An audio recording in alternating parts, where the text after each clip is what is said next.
And what's going on, Los Angeles, Bruin Nation, LAFB fam? How we doing? Your Bruin dynamic duo back together again, the Thriller and Madman, for all of your UCLA football needs.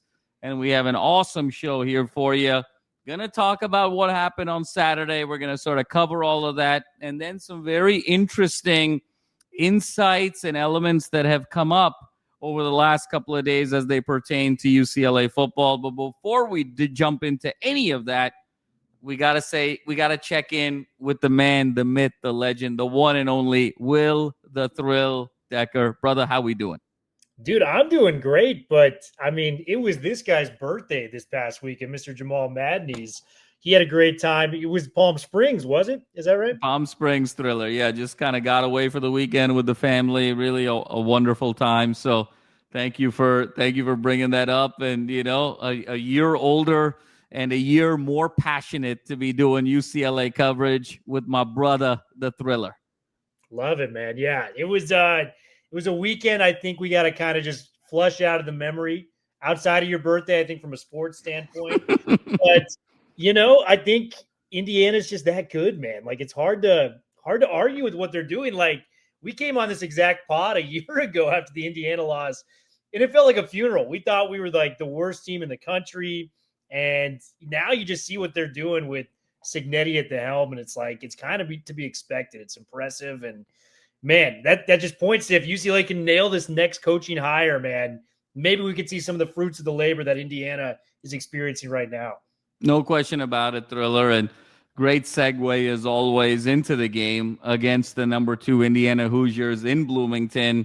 We knew this was going to be a stretch, and I think our realistic goals were, hey, as long as we could keep this sort of competitive, build on the momentum, we had talked about it, right? I mean, I think the world here of potentially making a bowl game just felt like 2 games were very unattainable. At Indiana, we still got that game at Ohio State. Unfortunately, Thriller, the ability to make this a competitive game sort of slipped away from our fingertips relatively early, right? I mean, we're talking about the very first possession, first 2 plays of the game. Nico gets sacked, and then it's a pick 6.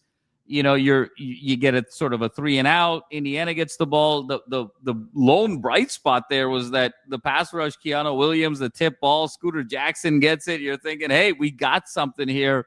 Drive stalls out. Indiana goes 14-0, another 3 and out, 21-0.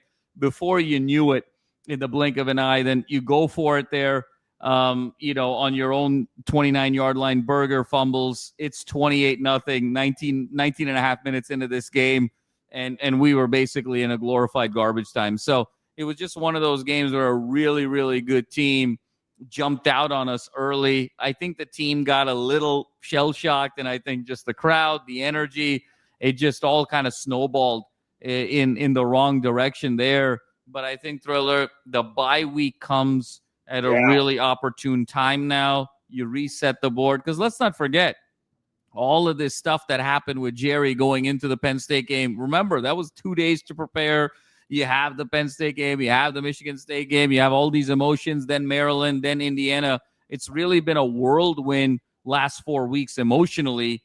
Just think 1 month ago, our coaching staff was DeShaun Foster, Ikaika Malloy, and Tino Sunseri. That feels like 5 years ago. So I think this will be a nice opportunity for the team to reset the board, sitting there at 3-5, still with everything that we want to play for. I mean, again, 4 games to go. You got that at Ohio State. That's going to be another really tough one.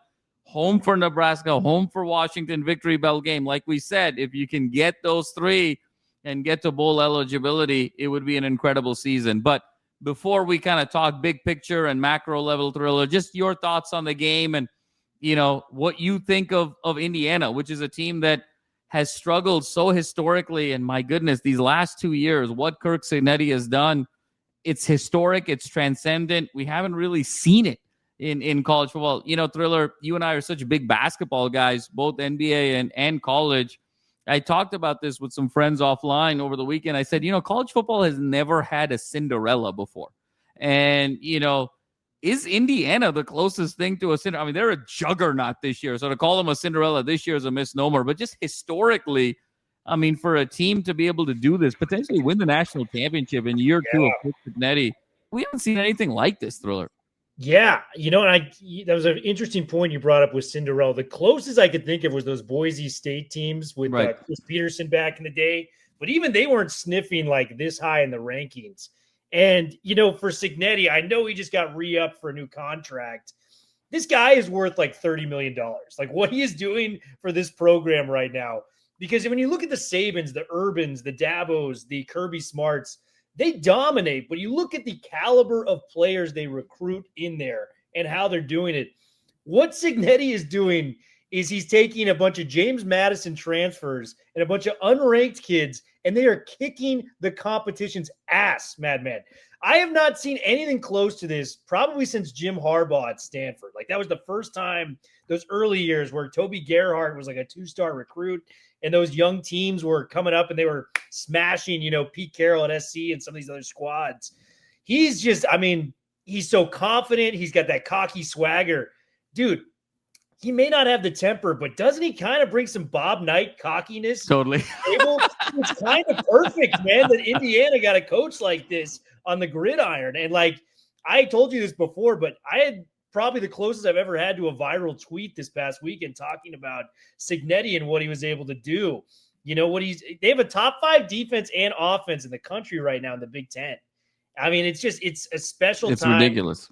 Getting Mendoza is looking like maybe the best transfer portal hit of any team in the country right now, given that he's, either 1 or 2 on your Heisman ballot as it stands right now.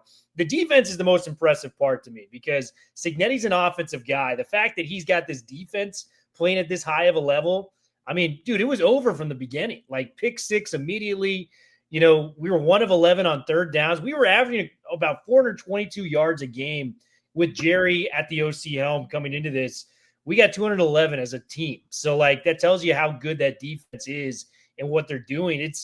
It's just a wild thing to talk about that Indiana may be the best team in the country at this point. I think Ohio State is definitely in your 1 or 2 conversation, but what Curt Signetti is doing should not be taken for granted and should be worth his weight in gold when it comes to his next contract negotiation. This guy's unbelievable, man. Unbelievable indeed, Thriller, and so well said. And I love the Bob Knight comparison, obviously, with Indiana. And, I remember that famous quote of Bob Knight, when he was sort of at Assembly Hall for his sort of retirement speech. And he said, when my time on earth is done and my activities have passed, I hope they bury me upside down so my critics can kiss my ass. And if you close your eyes, Signetti could totally say that. 1,000,000%. And it's one of the greatest quotes in the history of sports. That is fantastic stuff. Bob Knight, I don't know if Signetti is going to be flagged for throwing a chair on the field or something like that. But in terms of the cockiness, the swagger, it's like, we're not just going to win, we're going to dominate. And he knows it, and he's talking his crap. Very similar to Knight. So it's hilarious that a university that had such a strong presence on the basketball floor now has one on the gridiron. It's just a perfect combination for the Indiana fans. Perfect combination for Indiana and Thriller. Some incredible foreshadowing here, right? A great basketball school that, struggled in football historically, and then boom, in the blink of an eye, you get that coach right. You find that insight, you unlock that talent, and then you sort of couple it with NIL support in the form of Mark Cuban. Folks don't realize that this correlation between Indiana's success on the football field has a lot to do with Mark Cuban, Indiana graduate, really re-upping and re-engaging his financial commitment to Indiana athletics in a very significant way. He was always a big donor. He gave $2.5 million for a sports complex several years ago. But all indications have been, and our sources have told us, that has elevated in a very significant way, potentially even by an order of magnitude, to be able to be that primary linchpin, Indiana's Casey Wasserman, if you will, Indiana's Phil Knight, if you will, and really taking this program to the next level. And the Signetti-Mark Cuban relationship was really the cause of that. Both Pittsburgh guys, Thriller, and both their connection, I think, has enabled Cuban to give in a significant way. So you get that right coach, you get the right finances, you can win very, very quickly in this day and age of college football. And you know what's also significant, Thriller, and I'll kick it over to you. The fact that Ohio State and Indiana don't play each other in the regular season is making this even more sort of delicious, right? I mean, you're headed to a number 1 versus number 2 Big Ten championship game. And we just haven't had an end of a Big Ten season quite this historic since that great Michigan-Ohio State 1 versus 2 game there, Thriller, in the mid to late 2000s, which was so significant. Ohio State ultimately won that game, went to the Natty. Michigan had to play SC in the Rose Bowl. I mean, we're headed to a 1 versus 2 Big Ten championship game. And what a schedule for UCLA to have to play both of them this year, and not only play both of them this year, but play them both on the road. So it would make it even more historic to play 1 on the road, 2 on the road, go through everything that you did with the coaching to be able to skin your way to a bowl game. Oh my God, would really make this a memorable season. Incredibly memorable. And the Big Ten is, I mean, if they get a national champion this year, they get the number 1 and number 2 teams in the country as it stands right now. This would be 3 consecutive years that a Big Ten team has won the national title. I mean, the SEC was the dominant conference for a long time, but it seems like when the money was put on the table, because these are proud universities. You mentioned Mark Cuban at Indiana, Ohio State, the donor community there, they famously put together, I think it was a $40 million roster last year to try to compete for the national championship. They ultimately won.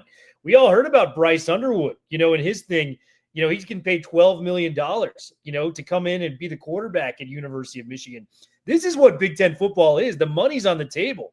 People will go where the money's at. That's not even bringing in Oregon to the equation or USC or some of these bigger, institutions. Penn State just fired Franklin with, what was it, 40, 50 million left on the contract to get out there.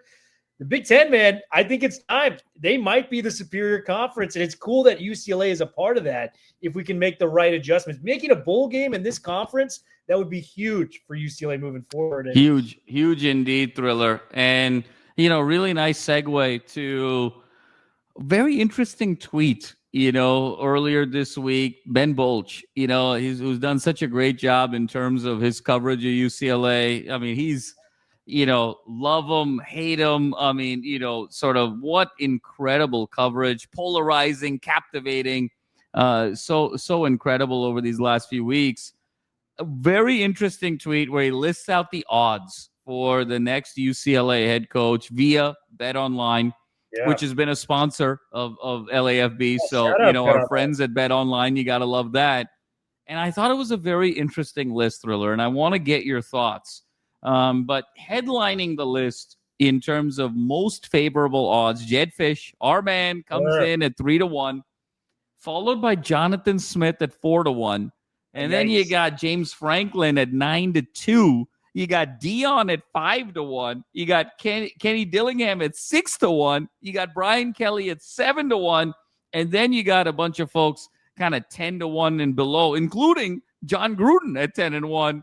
And then on you go in the list.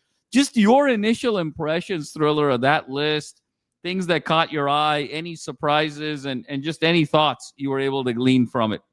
Yeah, it's opened the portal of candidates, I think, to a lot of different people. And, I tweeted out today, fan base, let me know, who do you guys want? This is a pretty extensive list of odds and candidates as a matter of fact for that. Out of the 30 responses I got 28 different answers for who the next head coach should be. So it's all over the place.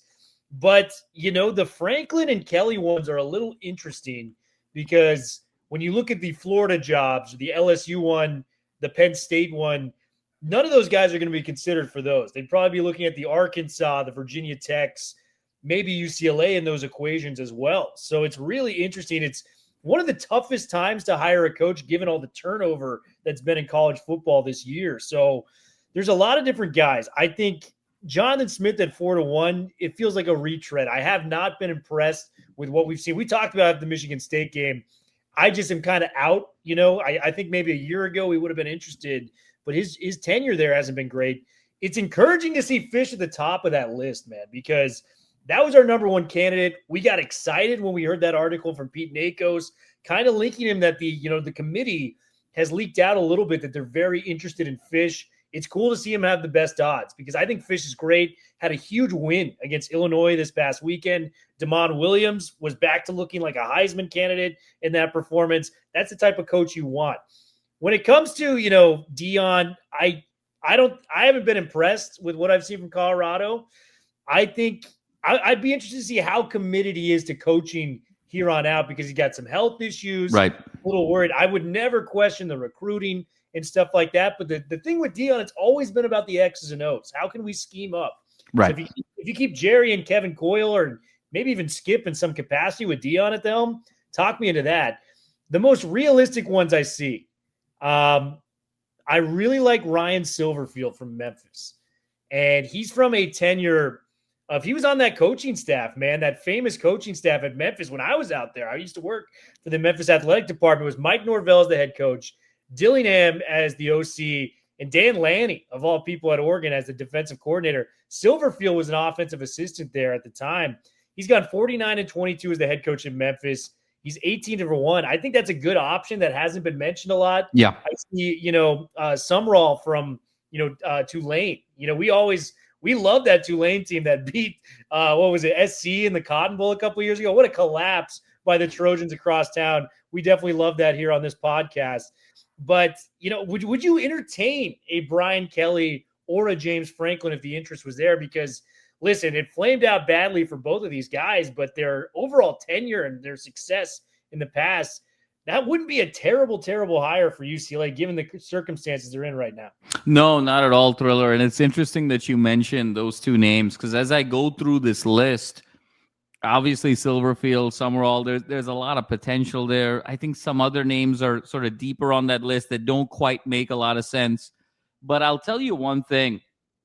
Thriller, my goodness, what a year in college football to be looking for a head coach. I mean, LSU, Florida, Penn State, you got to believe that the Wisconsin job's going to open up. You got to believe that the Florida State job is going to open up. You got to believe that the Auburn job is going to open up. You still have Arkansas. You still have Oklahoma State. You still have Virginia Tech. You still have UCLA. That's 10 jobs. That's 10 Power 4 jobs, Thriller, that are open right now. So, the joke is going that, my goodness, Lane Kiffin has just, made himself a bag of money no matter what he does, given what a candidate he is. But it's very interesting. To me, I completely agree with everything that you said. Fish is still kind of I think yours and my number one guy. Yeah. Fish he checks all the boxes in terms of what you need out of West Coast football, and I think it would be a home run hire. The other coach that I think would be a real home run, I think Summerall, Silverfield, all attainable guys. I think the fan base would be, pretty happy with those guys. They'll need to prove it at the Power 4 level and certainly capable of doing so. Here's what's interesting about Kelly and Franklin. I think, Thriller, a very attainable candidate potentially is which one of those two guys doesn't get the Wisconsin job. Because if you think about Wisconsin and you think about Franklin and the success in the Big Ten, and you also think about Brian Kelly, what has been the big knock with Brian Kelly at LSU? Just not a cultural fit. He's a Midwest guy. I mean, it was pretty stunning, Thriller. 34-14 at LSU in 4 years. Got a Heisman Trophy winning quarterback in Jaden Daniels, and he got axed, with how these last 3 games. It's not like Brian Kelly was terrible at LSU by any stretch of the imagination. Heck, he beat Saban his first year and beat Alabama. So it's not like this was sort of an F coaching job. He wasn't transcended by any stretch of the imagination. And these last 4 weeks for LSU, they really fell off a cliff. And so you felt like you had to make the change. But my God, wouldn't Brian Kelly kind of be perfect at Wisconsin? In terms of that Big Ten, Wisconsin, what do they need more than anything? They need a vertical pass game to be able to go with, the big meat on the trenches. They've always had a great running game. Couldn't Kelly come in there and really be a nice fit? Similarly with Franklin. I mean, Wisconsin is built very similarly to Penn State. Wisconsin sort of fallen off. I think Wisconsin fans would love the opportunity to be double-digit wins every year and really threaten Ohio State and Michigan. And you wonder if Franklin kind of learned from his Penn State experience to say, how do I come in and beat these guys? So to me, I actually think, to your point, those two guys don't feel like fits with LSU or Florida or potentially Florida State and some of those kind of Southeast schools. But, Wisconsin to me seems attractive to both of those guys. And the guy that perhaps doesn't get the Wisconsin job, I think becomes a very viable candidate for UCLA, particularly given the fact that each of those two guys are getting a very sizable buyout. And so they're not going to be financially necessarily obsessed with making, the absolute high end of the market. Franklin's got a $50 million buyout. Kelly, they're talking about what the buyout's going to be. A lot of reports out there. Did he take a concession at 20 or 30? Is he going to get the full 50? But both these guys are going to have sizable buyouts where they might be willing to take a little bit less to sort of revive what they could see as a football sleeping giant on the West Coast. Your thoughts, Thriller? Yeah, and I think it's a really good fit for Brian Kelly if Wisconsin does open up as expected. The sleeping giant of the jobs here is, in terms of money and what they could offer, to me, is Arkansas, because they're at SEC. Listen, we talked about donors to start this off, right? Who's a guy in Dallas, Texas, that's at the end of his life, similar to Phil Knight, that wants to see Arkansas competing for national championship? Right. Jerry freaking Jones. He has them play in his stadium in Dallas every single year. I'm sure he's going to be on the committee. That's probably the first phone call they made as a donor. Hey, Jerry, do you want to get involved and help us hire the new head coach at Arkansas? So I'm a little worried because there's a package there with very little state taxes in Arkansas where you can come out like a bank robber if you hire the right coach there. So James Franklin's there. And then, like you said, man, Florida State and Auburn, those are top 15, 20 jobs when they open up. You know what I mean? And not to say UCLA can't compete with those guys. We just need a lot more funding as it stands right now to do that, because I remember hearing the rumor Florida State was trying to get one of the financial institutions. Yeah, JP Morgan. Yep. Yeah, JP Morgan to try to back them. If that's something that's real, they're going to get any coach they want, because of Jimmy Sexton's going to have his guys go down there and try to sign up with Florida State immediately. So those are really good jobs. Auburn's obviously going to put a ton of money. It's Alabama and Auburn, guys. This is what they do. This is all they care about. So it is a crazy time to hire somebody. And I'll be honest, if Skipper, Jerry, and Coyle get us to a bowl game this year, I'm down to maybe run it back another year, kind of just wait it out. Maybe we can find a good candidate next year, as it won't be as hard to find a new coach. But as it stands, man, Fish is my number one choice. I'm a little worried with that Florida job opening up, as we talked about. That's his alma mater. That would be a place he would love to go to, by all accounts. I know Kiffin's the hot name in the candidacy right now. Ole Miss might open up if Kiffin. Exactly. So it's the trading places right now is just such a crazy concept to wrap your head around with all the coaches. So let's just hope UCLA ends up with the right coach. I don't care who the coach is at this point. Just make sure it's the right one. No, I totally agree, Will, and so well said. I think, we've talked about this a lot in terms of who's really good and then who's also attainable and then who's a good fit, right? You're a great coach, you're attainable, and do you fit with UCLA values, West Coast football? And I think for all of three of those, I think Jedd Fisch would be, kind of this home run hire. But I'll be honest with you, if Franklin and Kelly go to a Wisconsin or they try and get some other job, after those two names, if I look at this list, and you and I have talked about Kenny Dillingham, how much we love him, but I know you and I have sort of talked about, he's an alum of Arizona State. His heart is there. He's in many ways, from a mentality perspective, the Jerry Neuheisel of Arizona State, right? I mean, this is sort of where his heart is. Maybe if an NFL job opens up, it would be his hometown Cardinals. And, but he's very much an Arizona guy. Yeah. I agree with you with Dion. I think the novelty of not coaching his sons anymore, coupled with the health challenges, it just feels like maybe one more year at Colorado and he's going to fade away. And I think Silverfield and Summerall are there potentially for the taking. So this to me comes down to what Skipper, if he can get them to a bowl game, Thriller, with this schedule, I think the committee, particularly in this marketplace that's going to be sort of bananas with these 10 jobs opening up, there's a path now. It's getting more and more credible for Skipper to sign a 2-year contract, a 3-year contract with a very minimal buyout with this staff and bring them back. I think 6 is that number. If he gets to 6-3, beats SC, gets to a bowl game, wins the victory bell, and had to go on the road against number 1 and number 2 and still found a way to go 6-3, I think that's a significant achievement. But we're starting to see that pack separate a bit. I agree with you. I don't understand why Jonathan Smith is so high. We loved him, but man, this is a really tough year 2 here. Michigan State is winless in the Big Ten. This thing has been falling off very, very quickly. So maybe I think the odds are so in favor because maybe his price at this point is lower than the others. But at the same time, I think UCLA's got to really look at, it's not just about price. You got to get quality at the right price moving forward, and that's why we have the committee there. But Thriller, so much to sort of unpack in the weeks to come. We're on a bye, so I think we're going to have some really interesting conversations about, the next game, where this season is headed. But any closing thoughts before we sign off for our fans? Man, it's one bad loss. It doesn't mean a bad season. So, if we come back and beat Nebraska next week, I think we're right back on track of where we wanted to be. Don't get me wrong, we got curb stomped by Indiana this past week. I hate to say it, but Indiana is that good, guys. I've run out of superlatives to describe this Indiana football team and the job Cignetti is doing. But Nebraska's beatable, man.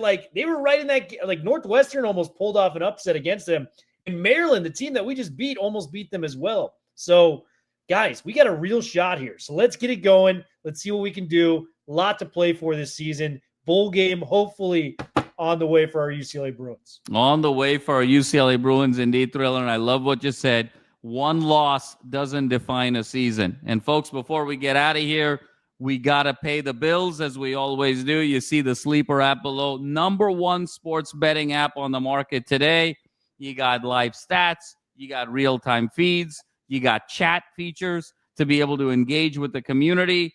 $100 off your match bonus. You spend $100, you get $100 for free. So 100 becomes $200.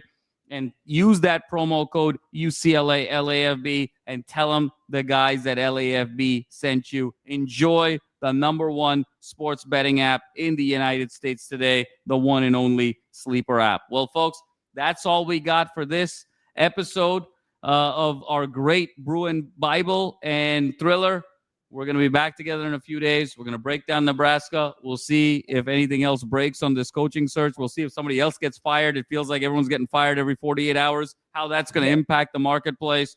What's the committee going to do? What do we got going on in terms of practice? So much to uncover here in the days to come. But as always, folks, we just saw a team that very realistically could win the national championship. So let's bring ourselves back up, chin up, lots more to play for. And like we always say, be loud, be proud, be passionate, Bruins. And as we always say at LAFB, 4s up forever.